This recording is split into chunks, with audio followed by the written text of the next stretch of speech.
Pinag-uusapan nga ngayon sa social media ang tila naging pasaring ng kapatid o younger sister nitong si Andy Eigenman.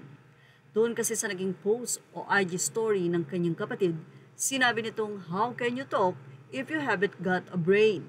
I don't know, but some people without brain do an awful lot of talking. Don't they?" Well, kamakailan lamang ay nagsalita si Derek Ramsey at ang wife nitong si Ellen Adarna. Kaya naman ilang mga netizen ang nagtatanong na parinig ba ito ng kapatid ni ID Angenman kila Derek at kay wife na si Ellen. Hindi kasi lingid sa marami na nagpa-interview itong si Derek Ramsey kay OG Diaz at doon ay hinamon niya nga itong si Philmar na magpaliwanag dahil tila naiwan sa ere ang kanilang kaibigan na si Per na kung saan ay nag-iiyak, binabash at hindi makalabas ng bahay.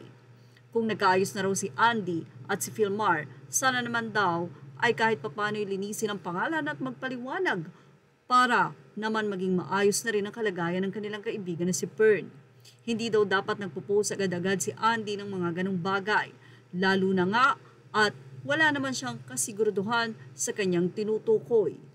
Well, ilang mga netizen ang nagsabi kay Derek na birds with the same feather flock together.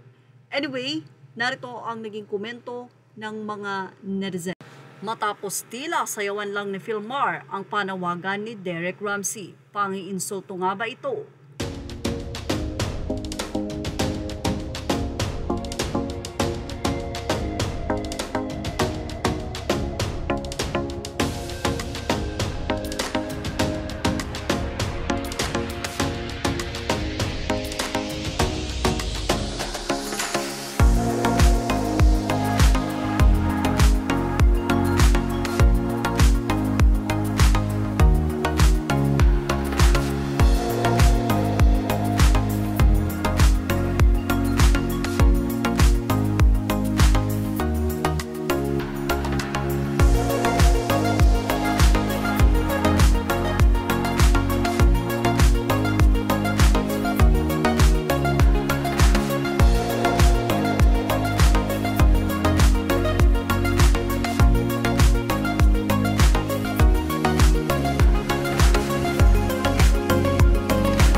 Thank you for watching. Images are all credit to the rightful owners. Please like, share, and subscribe.